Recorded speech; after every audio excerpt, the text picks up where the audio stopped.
So last time we saw your work, you were on stage collecting some Oscars for a very different kind of film. How would you describe your approach as a director? My approach as a director, um, I would say, first of all, it needs to be a super personal story. I need to feel that I have something to say with this movie and that I connect to it, that my heart, that it comes from within me. Yeah, that I have an agenda telling the story. That I know why I'm getting up in the morning, that I know where I'm placing the camera, while I'm constantly debating where it should go and what I want to tell. But there's a heart of it, a heart of the movie that keeps you going. That's the main thing. That you need to know, why am I making this movie and why am I, who am I making it for and why am I making it now? Sort of, that's the most important thing that drives me. And then I would say, at the heart of it needs to be a character that can take me through through the action. It can take me through the plot, and that I'm interested in, and that I can anchor the camera around. I want to be able to tell a story through that person's eye, and have you feel like you're there. That gives me the opportunity that I can take you by the hand and make you feel like you're hearing Rafe's breath and you're in his mind and you see what he's thinking, and that you're constantly with him, that you see the story through his perspective. And in this case, he's the eyes and ears into this world, and I see everything through his eyes and ears, and hopefully that makes me have you feel close to the story and be invested in the story. I mean, that must have been such an important role for you to cast. Was Rafe always your first choice for the part? He was once I thought of him, but we started the script about 5, 6 years ago, and the main character in the book is Italian, and so in the first draft of the script, the character was Italian. We hadn't started thinking about who should play that person yet. And we were open to any nationality. All we knew is that that person needed to be believably Catholic, whether Irish or Italian or Spanish or French or German or Polish. It didn't really matter, as long as that person sort of has the ability to do what I said is important to me, to be the eyes and ears into the film. And that person, that character doesn't have the most lines. He's actually quite quiet. He's mostly listening. He's mostly studying other people. He's thinking. And while he sort of has his own doubts to grapple with, that journey that he goes through, that was really important to me to portray it nicely. And he's actually quite a withdrawn character. He actually says, "I don't want to be here. I want to be in a monastery. And I've difficulty with all of this."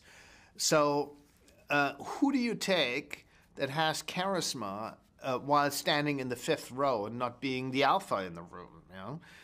And suddenly I woke up one morning and said, "You know what? We have to make this character English because it's Ralph Fiennes. He's a guy. I look into his eyes and I know what he's thinking. I know he can take me on this journey. He can take me behind. He shows me what's going on behind his eyes. He is he makes himself vulnerable and bears his soul." And that was really important for me to be able to understand him and side with him and be in his shoes. Was it easy to convince Rafe once you decided it was him to take on the role then?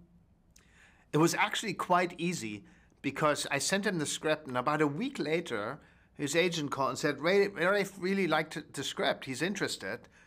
Can you come and see his show and maybe you have dinner afterwards?" And Tessa Ross, the producer, and we went to see the show and really enjoyed it. And then we went to dinner afterwards. It wasn't a very long dinner because it was late already, and they kicked us out of the restaurant. They turned on the lights, said, "You got to go now."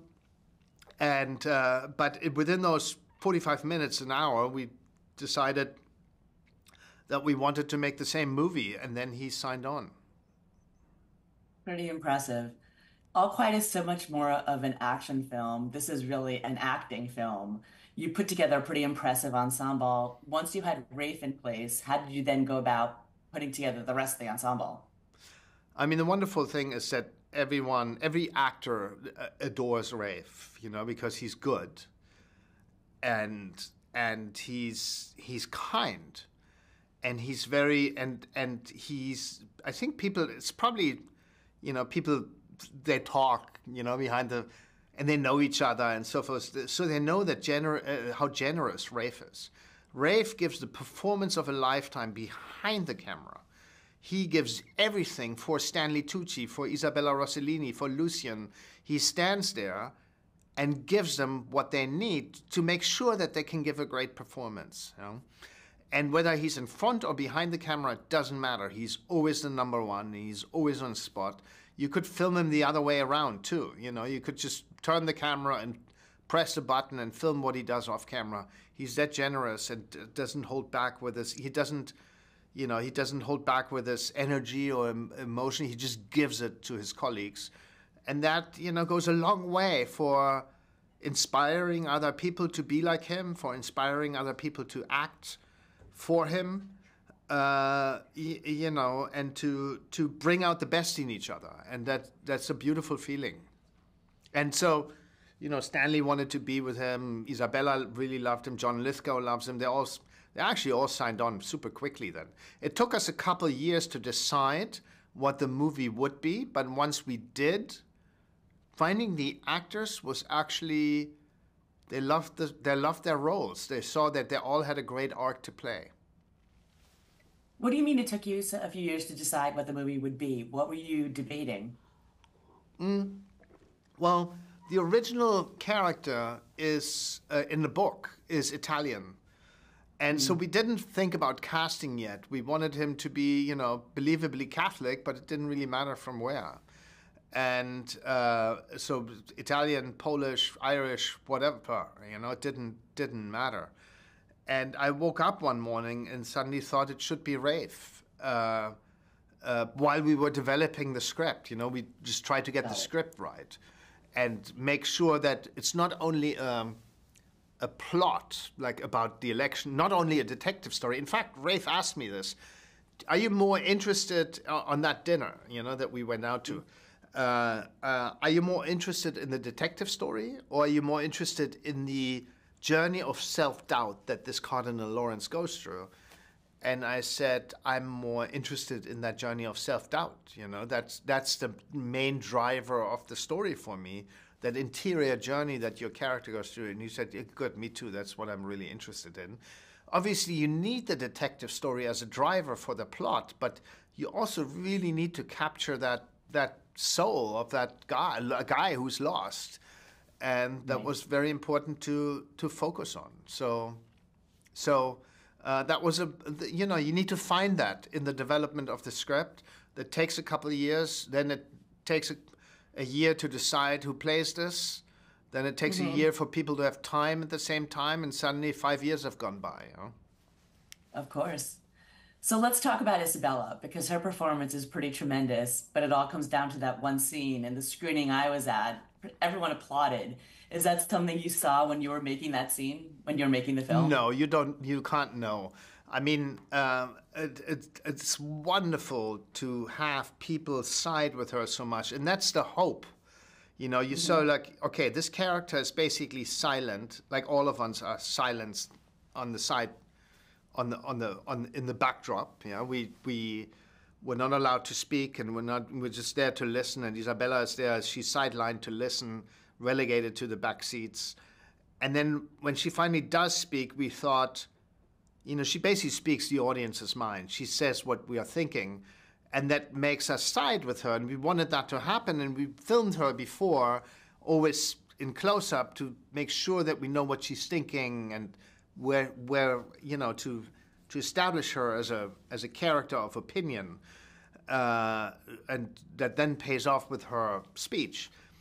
But whether that lands with an audience or not, you cannot plan, you can plan it, but you can't foresee it. You can sort of aim for it and say, like, okay, ideally we have that payoff here, and maybe let's take a little longer for this moment so there's time for laughter.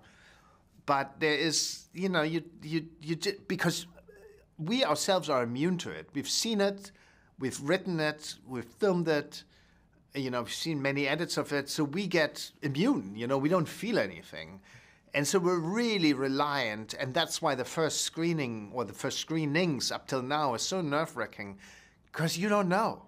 Is the audience going to find this all boring, or are they going to really engage? And so that is a wonderful feeling of nervousness of whether a film lands or not before it opens. And when you are at that festival and have the premiere and you feel the audience goes with the film, it's super wonderfully gratifying, especially when it pays off for such a wonderful role as Isabella's. Of course. Talk about casting her. How did she end up at the role? Well, she's Italian, which is great because we want Italians in this movie. The film takes place in Rome, and it's a Catholic church. So that was a great deciding factor. Then she is silent in the film. She's a lot of the times in the background, so you need someone with aura and charisma. And who has that but Isabella Rossellini? I would say she's the most charismatic actress in the world, who can shine by being silent even, by just looking. She has a natural aura. Has a natural appearance. And it just, yeah, that just. And then I had a Zoom with her, and again, similarly to Rafe, she asked me what I was interested in the film, or in her role, and I said, well, I'm really interested in what she's thinking, even if she's silent, meaning I'm going to have to film that. In the script, it obviously says Sister Agnes is in the room, and watches, but how do you film that? Is she just in the background, or does she get a close-up? Is the shot from here also to say, okay, we're with her, we hear what she's hearing? So, and I said, well, the movie is told through Rafe's perspective, but whenever I leave that perspective, it is with you, then I want to side with you and hear, because you're me, you're my eyes, I'm the foreigner in this, and I kind of, I wanna in this world, and I want to sort of creep into your mind as well as Rafe's. And then we sort of agreed on that was an important part of the film, that her feminine presence, the femininity in this male-dominated world was extremely important to me and to her. And so we just, on that Zoom, we decided to make that film together. She also has such a great line in that scene, too. Yeah, God's given me eyes and ears, right? Absolutely.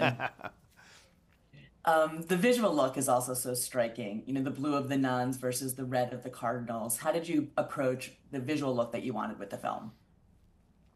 Well, the costumes were incredibly important in this film because you're going to have ecclesiastical architecture. To contrast that ecclesiastical architecture, you want, and to represent the sterility of this conclave, to represent that you're being locked away from the world. We wanted to design sterile worlds, a sterile world with the Casa Santa Marta where they're sequestered, that feels almost like a jail. Both of them are not extremely colorful. Yeah, they're kind of, it's if you go in Rome, you're going to have big, vast sort of marble halls, which means they're usually gray or white or dark, but there's not, it's not like bright red or yellow or something. That's not present. So the costumes within that world were extremely important. And if you look at the cardinals' robes today, they are quite orangey, the actual ones. So I didn't want that. The costume designer Lizzie Crystal and I, we didn't want that orange in the movie. We thought, like, if that red is going to be super important in the frame, so let's pick the best red, for these robes. Let's pick the best fabric, because also the fabric today actually doesn't look as good as it looked 50 years ago. It looks kind of cheaper. And we wanted to, she designed those costumes with that lusciousness, that rich red in mind. We tested different fabrics, and the same to contrast that red,